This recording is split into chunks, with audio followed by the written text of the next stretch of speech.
Death and rebirth के बीच वाला जो हिस्सा है, इस दौरान सोल के साथ क्या होता है? हमने बहुत थ्योरीज सुनी है इस बारे में। गरुड़ पुराण एक अलग थ्योरी कहता है, जो आजकल के PLR एक्सपर्ट हैं वो उनकी थ्योरी अलग है।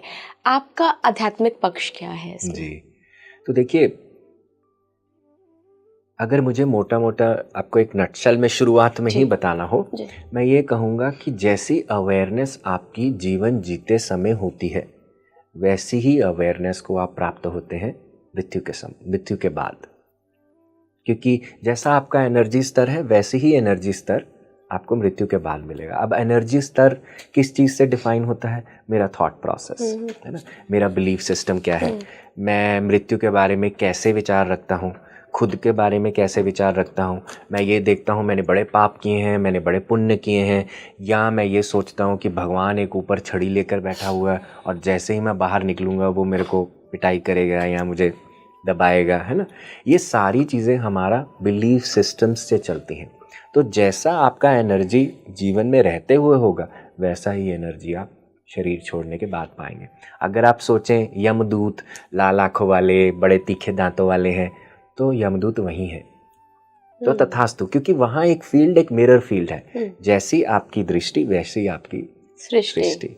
तो जो हम गरुड़ पुराण में पढ़ते हैं, ये चीज़ें गलत नहीं है, पर हमें उनका एक डीपर मीनिंग समझने की कोशिश करना चाहिए। क्योंकि देखिए, हमारे ऋषि मुनि जो थे उनको हम दृष्टा कहते हैं, है ना। हमारे ब्रह्म ऋषि महात्मा लोग आए, वो दृष्टा थे। दृष्टा क्यों? क्योंकि वो आगे के युगों में क्या होगा वो भांप लिया उन्होंने पहले ही। तो जब ये पुराण लिखे गए, उनको पता था एक समय पर जाकर हमारी मानवता एक पतन से गुजरेगी। जब भाई भाई से लड़ेगा, जब हम जानवरों को खाएंगे, उनको तंग करेंगे, उनको सब कुछ पता था। ये सारी चीज़ों का उनको कहीं ना कहीं एक्सपीरियंस था कि ये दृष्टा के माध्यम से, क्योंकि तीसरे नेत्र से वो सब कुछ समझ पाए। पर जैसे ही वो समझे, उस चीज़ को ध्यान में रखते हुए उन्होंने गरुड़ पुराण की रचना की। क्योंकि आज अगर मैं नहीं सीख रहा हूँ तो थोड़ा सा मुझे दबका जगाना होगा ना, कि भैया अगर तुम ये नहीं सीखोगे तो ये कॉन्सिक्वेंस हो सकता है।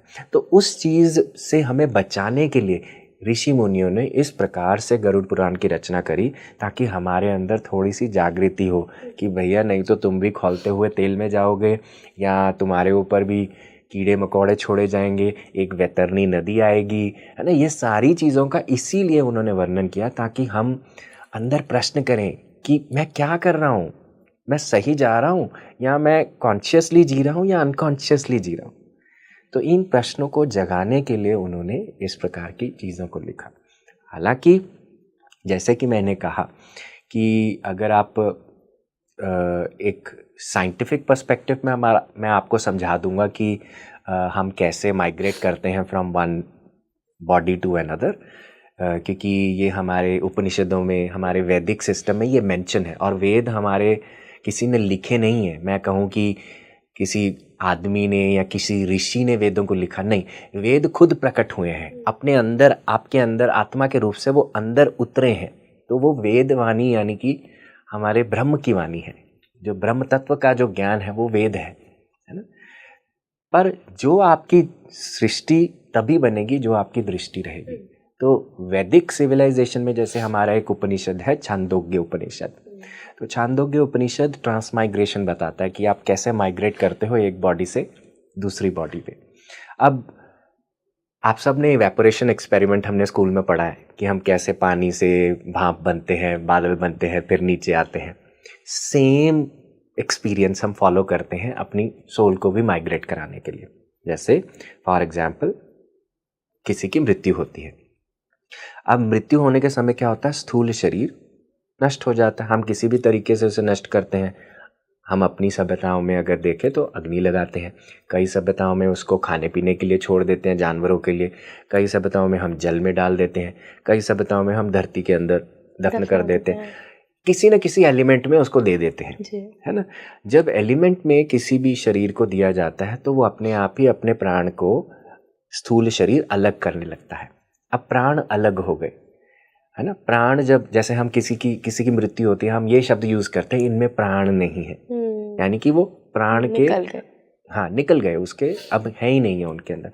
अब जब वो प्राण अवस्था में पहुंच गए, तो प्राण अवस्था में पहुंचने के बाद क्या होता है, जो सारा मेमोरी उनकी बॉडी में क्रिएट हुआ किसी भी तरीके से, किसी भी बात से, सबकॉन्शियस कॉन्शियस जो भी, वो सारा प्राण में अब चला गया, है ना, ट्रांसफर हो गया ना।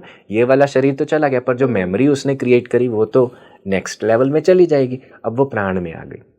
अब प्राण क्या करते हैं, वो ऑटोमेटिकली ऊपर की दिशा को पकड़ते हैं, क्योंकि गर्मी लगती है उनके अंदर, ग्रीष्मता पैदा होती है। प्राण क्या है, एक अग्नि का एक स्वरूप है, तो वो ऊपर की तरफ ऑटोमेटिकली सूर्य की तरफ जाने की कोशिश करते हैं, क्योंकि सूर्य एक अग्नि का सबसे बड़ा स्रोत है, प्राण शक्ति का सबसे बड़ा स्रोत है। तो प्राण शक्ति अपने सोर्स की तरफ जाती है। जब वो ऊपर की तरफ जाने लगती है, कैसे जाती है, भाप बन के, क्योंकि उड़ना कैसे होगा, एक लेवल और अपने आप को ट्रांसफर कर लेती है। तो प्राण शक्ति अब भाप बन गई, तो भाप बन गई तो मेमोरी भी सारी अब भाप बन गई। अब फिर धीरे धीरे वो बादल बन जाएगी, है ना। बादल बन गई। अब भाप जैसी होगी, अगर भाप हैवी है तो नीचे का बादल बनेगी, अगर भाप बहुत लाइट है तो वो बाहरी आयामों में बहुत ऊपर का बादल बनेगी। हैवी लाइट कैसे बनती है, अगर मेरा प्राणमय कोश या मेरा स्थूल शरीर बहुत हैवी था, कैसे, मैंने अपने अंदर किसी की निंदा करी, किसी को दुख दिया, लोगों की बातों को अपने अंदर रोका, तो एज इट इज ही वो मेरे अंदर ट्रांसलेट हो गई। अब वो धीरे धीरे जाकर बादल बन गई।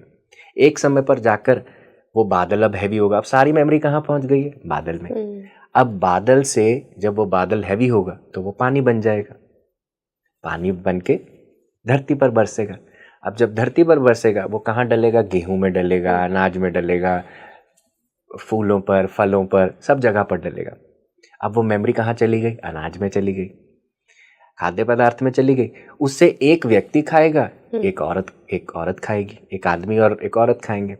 अब वो मेमोरी मैंने सेब से उठाई, खाई, अब वो मेमोरी मेरे अंदर जाके मेरे ब्लड में ट्रांसलेट होगी।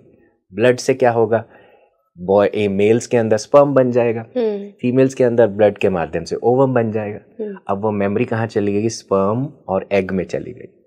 अब जब वो किसी के साथ जाके अपने आप को कनेक्ट करेंगे फिजिकली, वो ट्रांसलेट हो जाएगा एक वूम में, फीटस में। अब वो सारा मेमोरी घूमकर कहाँ आ गया, अब एक फीटस में आ गया। अब फिर वो व्यक्ति अपने जीवन को उन्हीं पास्ट के संस्कारों को जीने के लिए प्रेरित हो जाएगा।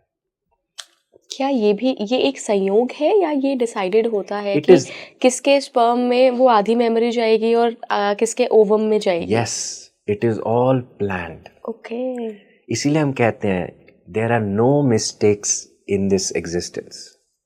मैं कहूँ आज मेरे को ये क्यों मिल रहा है, मेरे लिए बहुत अनफेयर हो रहा है, अनफेयर नाम की कोई चीज है ही नहीं यूनिवर्सल फील्ड में। It is always, it is only you living in the universe, rest everybody is a mirror to you. बिल्कुल, आपने आंखें खोल देने वाली बात कही है, पर ये एक्सेप्टेंस हम में होती नहीं है ना। हम सोचते हैं, इनफैक्ट हम मृत्यु पे बात कर रहे हैं सर, मृत्यु के बारे में भी हम ये सोचते हैं अगर मेरे किसी अपने की मृत्यु हुई तो उसका भी हम लॉजिक ढूंढते हैं किसकी वजह से हुई। डॉक्टर ने नहीं बचा पाए, समय पे किसी ने पानी नहीं दिया, या लाइफस्टाइल वैसा नहीं रख पाए, हम ब्लेम ही करते हैं। बट ये तो सिस्टम है ना।